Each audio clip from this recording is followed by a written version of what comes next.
Welcome to TalkNorth.com. Thanks to our longtime producer, Brandon Morton. Please download before you listen. If you'd like to advertise with us, you can reach us at talknorthpodcast@gmail.com. And please follow us on Twitter at TalkNorthPod. Two promo codes to be aware of. Bitesquad.com. Use the promo code TalkNorth to get your first delivery free. And go to SodaStick.com, the great local apparel company. Use the promo code YouBetcha to get free shipping on any sized order.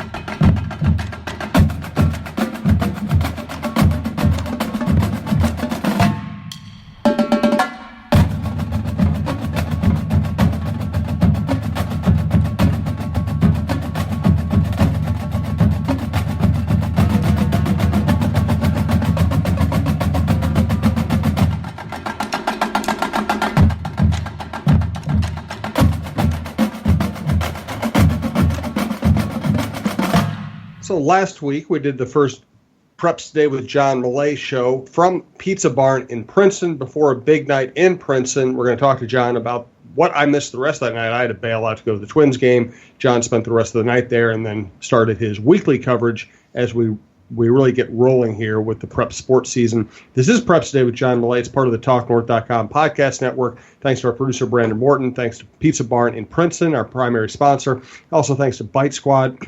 If you want to order food anywhere in the metro area, go through Bitesquad. Use a promo code TalkNorth to get your first delivery fee waived, and then keep using Bitesquad because they do a great job. They've been great for our network. So, John, what did I miss after I bailed out in Princeton on Friday? Hey, Jim, nobody's going to complain about it. Going to a Twins game. This has been a great year for that. But, boy, it was fun. It was just one of the most enjoyable nights I've had at a football game anywhere. And, for lots of reasons. It was a beautiful night. The mosquitoes were a little bit enforced on the visitor side of the field where there's a lot of trees, so I didn't stay over there that much. But, boy, the sun was bright and the temperature was perfect. The place was packed. So it was, as we talked about last week, it was the first annual Pizza Bowl with Malacca, home of Heggie's Pizza, playing at Princeton, home of the Pizza Barn. And this will be an annual thing. And we talked about the traveling trophy. It's a big pizza paddle like you'd use to put pizzas into an oven and take them out. Has the logos of both schools on there. I think the scores are going to be engraved in that thing every year. And then it was also Tackle Cancer Night in conjunction with the Randy Shaver Cancer Fund, which is always remarkable. So it was really fun. Big crowd. The band from Princeton was great. The game was just really fun. It was, two evenly matched teams. They both lost in week one. So they're both trying to get that first win. Kids that really know, a lot of them know each other. The towns are 15 miles apart or something. And Princeton took the lead early. It kind of looked like it was going to go Princeton's way big time, but they had to hold on at the end. Malacca really came on hard late in the game. The final score was Princeton 35, Malacca 28, and the Princeton Tigers took home the pizza paddle, and really, really a fun night. And I shot some video. I posted a lot of photos and some videos. The favorite thing I saw was the national anthem. They had the Princeton choir sing it, and they're all standing on the track in front of the microphone, and their director's up on a little ladder. And a bunch of football players have been, football teams have been introduced. They're lining up. They're standing for the anthem. And here comes, 8 or 10 Princeton football players running over to join the choir to sing the anthem because they're choir kids. And video I shot of that really got a lot of play on Twitter. Just the setting and the packed stands and these kids and these beautiful faces singing the anthem, including football players in uniform. It was just a great night. Really, really something, a great way to kick off the football season for me, that's for sure. Absolutely. And if John, if you don't know, writes for the MSHSL. You can find his work at John's Journal at mshsl.org, or as John calls it, mashizzle.org. Mashizzle.org. That's easier. And English is hard. I know it is. Believe me, I know it is. John cruises around the state in his Toyota, his sponsored Toyota. You've probably gotten used to the sight of him pulling up to your school or a place near your school. So check out all of John's work, and of course, this is the casual verbal portion of John's work where we just kind of kick around some of his favorite stories and experiences. But every once in a while, we also have kind of a newsy story. Tell me about the MSHSL budget deficit. Yeah, this is a newsy story that David Levesque in the Star Tribune, your newspaper, my former newspaper, wrote this week. And the MSHSL is having some budget issues. It's not huge. I think the projected budget for the current fiscal year deficit is $400,000. That's a lot of money, but it's only about 2% of the overall budget each year. And it's one of these things. Revenue decreases, costs increase, and the revenue from state tournament ticket sales is a big part of the high school league budget, and those numbers are going down. Attendance at state tournaments has been on a downward trek the last couple of years, and costs go up. And the board of directors has voted this year to add some classes. There's probably going to be some more of that in some sports here in the near future. And that's more costs, but it's more opportunities for kids. And nobody on this board of directors is going to argue against opportunities for kids. That's what this whole endeavor is all about. And part of it, too, is just with our state tournaments in the big venues, the professional arenas, University of Minnesota, the costs for those just keep rising. And so it's just one of these deals, how much is too much? I don't think we're going to cut any programs. I wouldn't worry about that. We're not going to lop off any activities. I can't imagine that happening.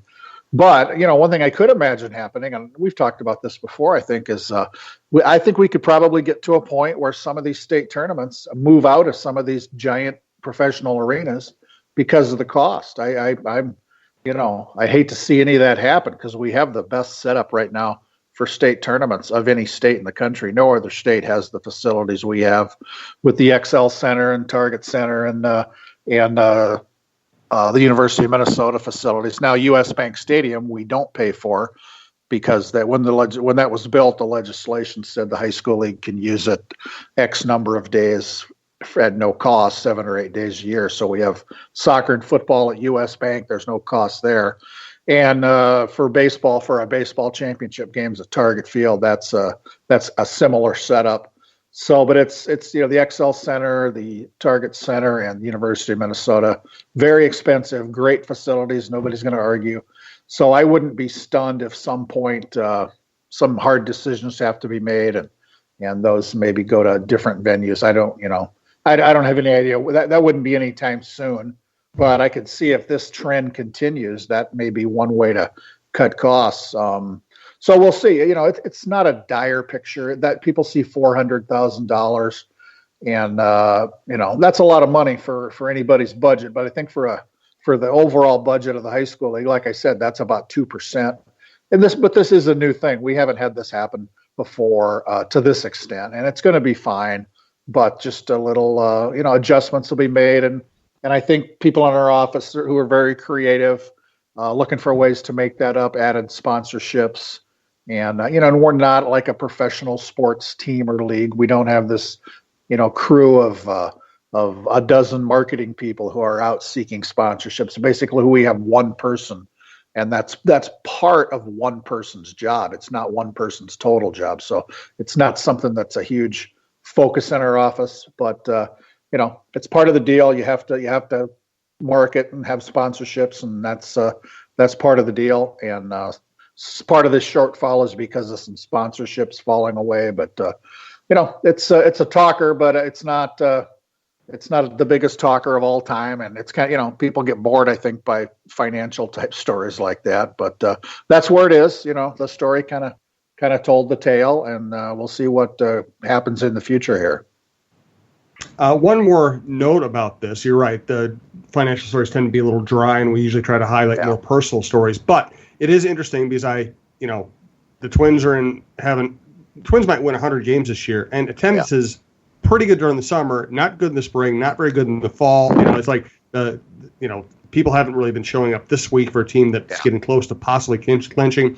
Really, every team in town, other than the Vikings, worries about attendance, and they worry about the younger generation saying, "Why would I go pay that money to park, pay for the ticket, pay for high concession stands when I can just get it online someplace?" Is that kind of the same thing the MSHSL is worried about? Yeah, that's been a discussion. Yeah, a lot of our state tournaments are available online for free.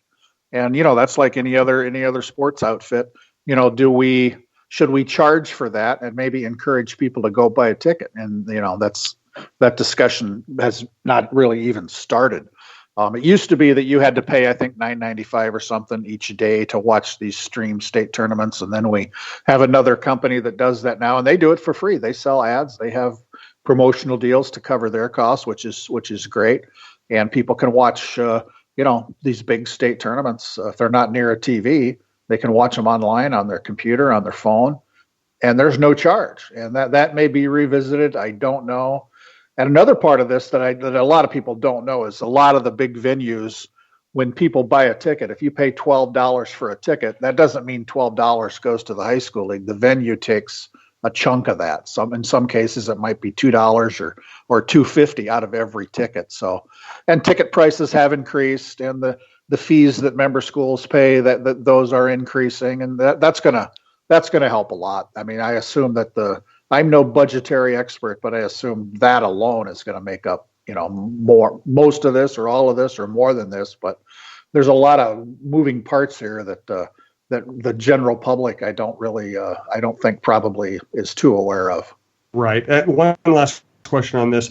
Could there be some kind of solution in using the University of Minnesota facilities at maybe a lower price than the pro teams charge you, and having that be kind of the cool high school kid experience to go play at Target, I Williams or something? Yeah, I think that makes nothing but sense. But the University of Minnesota rates go up every time. Every time there's a new contract, they go up every time, and that kind of really, I think, changed under previous athletic administrations. It became, this is several years ago.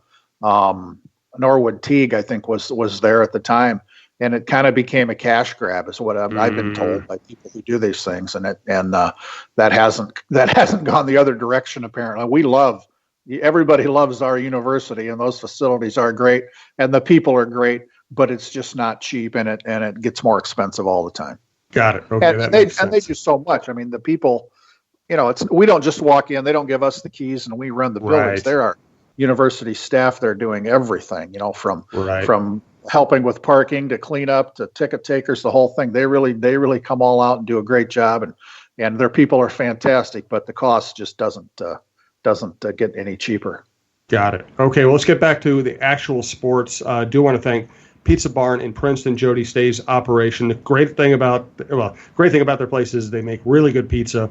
It's really casual. It's fun. They employ local athletes, local kids. It is the ultimate local operation. They're tied in with doing good deeds with the high school. They deliver pizzas to officials. We always have a blast going up there. It's just a cool place. It really is. And I was honored to deliver 5 individual pizzas to the officiating crew after the game. I talked to the White Cat before the game, and I said, hey, I'm John from the high school league. This wasn't an official I had met before. And I said, I'm going to be delivering pizza to you guys after the game. And he kind of smiled and said, well, John, you're pretty important then. So we had a little ceremony. Jody took a picture of me with the officials. They're all holding their pizza box where thank a ref, hashtag thank a ref has been written on them. And they were very appreciative. A couple of them said that's never happened. These are not young officials. Some of them, these are veterans. And a couple of them said, nobody's ever given us food after a game. So that was pretty nice. And Jody does that for everything. For just almost any activity up there, the officials get some free pizza from the Pizza Barn. And so that's pretty good community commitment there. Great stuff. Check out pizzabarnprinceton.com. If you are in the Princeton area, of course, you should stop by. But also, it's very close to 169, whether you're going north or south. It's a great place to stop in. And now GPS takes you right to the front door instead of the general vicinity, so it's really easy to find. Finally. Yes. Tell me about go ahead. Yeah, I was going to say, and then Jody has redone the place. It's really really opened up the front there. We sat at a nice big counter when we recorded the show last year. And a bunch of Princeton football players with their jerseys on were sitting there listening to the show, and that was kind of neat. It was, absolutely. Yeah, the place looks great. A lot of California redwood now all along the walls. Tell me about the Hall of Fame honors. Yeah, some Hall of Fame honors and some other short little items here. Mark Jensen, the